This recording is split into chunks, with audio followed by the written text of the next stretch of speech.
We have never been closer to World War III than we are today under Joe Biden. Bloomberg's got a story this morning that North Korea, we know they've sent at least 3,000 troops to help Russia. Bloomberg says there's a possibility they could send up to 100,000. A Russian lawmaker saying a move by the Biden administration as it relates to Ukraine risks starting World War III. So here's what's happening. 100,000 North Korean troops, even if hypothetical, could be a huge escalation. Can you give the figure a little bit of context? This has certainly been concerning for South Korea and certainly for the president. It was very clear when we spoke to Deputy National Security Advisor John Feiner that the deployment of these North Korean forces, which could be up to 100,000 inside Russia, that was the game changer, and that's what changed the White House and President Biden's calculus, Steve.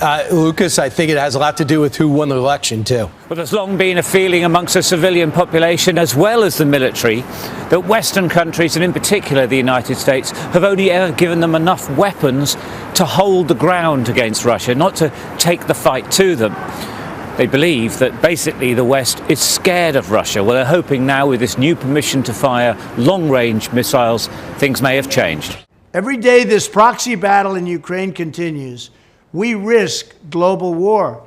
We must be absolutely clear that our objective is to immediately have a total cessation of hostilities. Time by President Lula of Brazil, who is hosting this G20 meeting of the world's biggest economies. They actually represent 85% of the world's GDP here in Brazil, meeting today and tomorrow. 75% of global trade.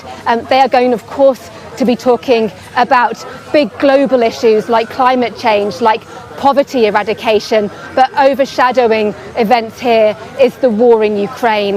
There is going to be a communique. There you can see now Keir Starmer greeting being met by the Brazilian president. They'll have a photograph.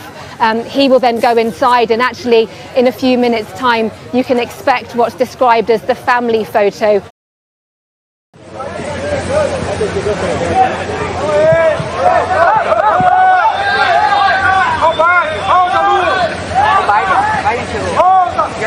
Where was he? They're telling Biden, they're telling him to wait for Biden, guys. Oh my God.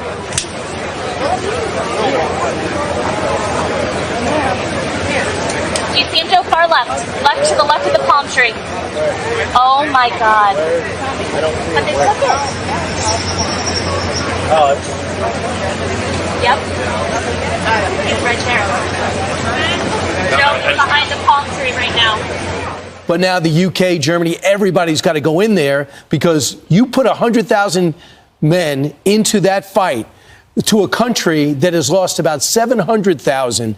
The estimates are Russia lost 700,000 off the battlefield, 250,000 dead. It's a stunning number, but they don't care about their people. They put in the poor, the ones without influence, and they basically tell them, now you got to go. Ukraine has said they could be used to stop or slow down troop movements or destroy Russian air or military bases, which would help Ukraine in the defense of its own territory.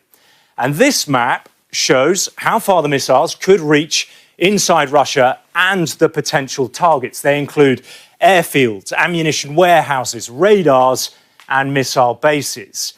Now, on the face of it, it's a big military edge, but the Russians are already responding by moving hardware and personnel out of range. The Biden administration has made clear it's the presence of North Korean troops here in the Kursk region that pushed them to change their minds on the use of ATACMS. It means the Ukrainian army can now use them to repel Russia's anticipated counteroffensive in Kursk. Ukraine captured this territory in August and is now attempting to defend it. President Biden's decision will likely see the British government follow suit, allowing the use of its Storm Shadow missiles. Storm Shadow has a shorter range, about 155 miles, and it's launched from an aircraft. But the Russians are furious, seeing this latest development as a major provocation as it crosses some of Putin's red lines.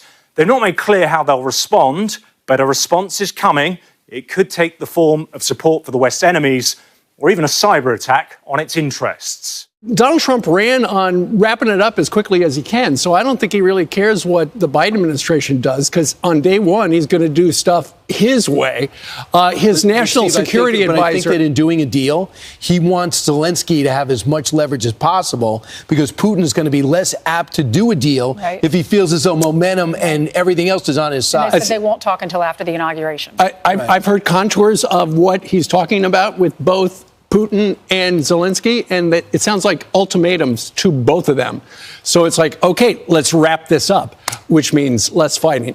Anyway, Brian talked to Michael Waltz, this current congressman from the great state of Florida. He is the president's pick for NSA, and he had this observation about how Russia is escalating, which is not good for anybody. It's another step up the escalation ladder, and nobody knows where this is going. North Korea is unleashing ballistic missiles, artillery, now tens of thousands of soldiers. The administration responds by lifting this restriction. North Korea sends more soldiers. South Korea is now saying it may get engaged. China is buying oil from Iran for pennies of the dollar. Iran is using that to send missiles and drones to Russia.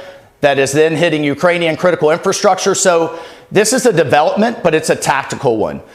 President Trump is talking grand strategy here. How do we get both sides to the table to end this war? What's the framework for a deal? And who's sitting at that table? This is an all-star team, Brian, that President Trump is assembling that will think through these broader strategic issues and how do we drive this war to an end, as President Trump promised on the campaign trail. A global conflict between nuclear-armed powers would mean death and destruction on a scale unmatched in human history. It would be nuclear Armageddon. Nothing is more important than avoiding that nightmare. We will avoid it, but we need new leadership. Ukrainian politicians like this year Vasilenko applaud President Biden's decision, but say it should go further. It's an almost historic decision. Having a permission to strike inside of all of Russia would really change things around for the people of Ukraine first and foremost, but also on the battlefield. However, as things stand now, we have only limited permission to strike. Do you think it'll change?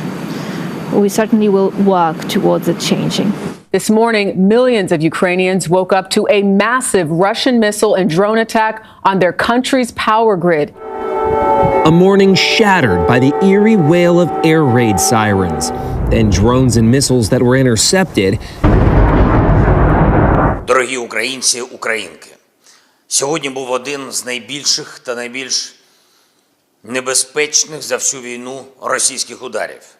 210 дронів і ракет одразу, в тому числі гіперзвукова та аеробалістичні. Більшість цілей, на щастя, вдалося збити. Мішенню для Росії була саме енергетика, критична інфраструктура. In addition, there must also be a complete commitment to dismantling the entire globalist neocon establishment that is perpetually dragging us into endless wars, pretending to fight for freedom and democracy abroad, while they turn us into a third world country and a third world dictatorship right here at home. The State Department, the defense bureaucracy, the intelligence services, and all of the rest need to be completely overhauled and reconstituted to fire the deep staters and put America first. We have to put America first. Я дякую всім нашим воїнам ППО, повітряних сил, мобільним вогневим групам, кожному і кожній, хто забезпечує українську можливість збивати все це російське зло. Сьогодні знов блискуче проявили себе патріоти, непогано проявили себе F-16, є збиття ракет. Окрема вдячність всім партнерам, які допомагають нам системами і протиракетами. Це дійсно глобальна справа. Our foreign policy establishment keeps trying to pull the world into conflict with a nuclear-armed Russia based on the lie that Russia represents our greatest threat. But the greatest threat to Western civilization today is not Russia. It's probably more than anything else, ourselves and some of the horrible USA-hating people that represent us. It's the abolition of our national borders. It's the failure to police our own cities. It's the destruction of the rule of law from within. It's the collapse of the nuclear family and fertility rates like nobody can believe is happening. It's the Marxists who would have us become a godless nation worshiping at the altar of race and gender and environment. And it's the globalist class that has made us totally dependent on China and other foreign countries that basically hate us. These globalists want to squander all of America's strength, blood, and treasure, chasing monsters and phantoms overseas while keeping us distracted from the havoc they're creating right here at home. These forces are doing more damage to America than Russia and China could ever have dreamed. Evicting this sick and corrupt establishment is the monumental task for the next president. And I am the only one who can do it. I'm the only one that can get the job done. I know exactly what has to be done. You told me this is not a